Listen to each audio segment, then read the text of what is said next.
নমস্কার, আমি সৌরভ। শুরু করছি আমার লেখা কবিতা অপরাজিত 18। 18 বছর বয়স মানে আছে প্রাণে শক্তি। 18 বছর বয়স মানে মনে শত ভক্তি। 18 বছর বয়স পরোয়া করে না কাউকে। 18 বছর বয়স জয় করে শত ভয়কে। সকল কাজই এগিয়ে যায়, হোক না যতই শক্ত। নির্ভয়ে কাজ করে শরীরে গরম রক্ত। যতই বাধা আসুক তারা এগিয়ে যেতে ছাড়ে না।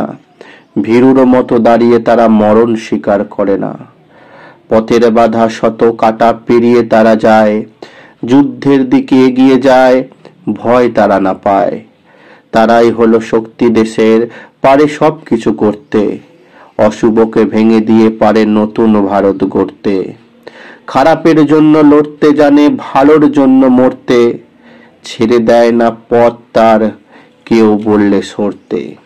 তাদের মনে সবই আছে, প্রেম প্রীতি ভালোবাসা। তারাই দেশের ভবিষ্যৎ, তারাই দেশের আশা। পথে ঘাটে অন্যায় দেখে সহ্য তারা না করে। অন্যায়ের বিরুদ্ধে সারা জীবন তারাই যাবে লড়ে। এদের মনে শুধুই সাহস, নেই কোনো ভয়। এ বয়স যেন ভীরু কাপুরুষের নয়।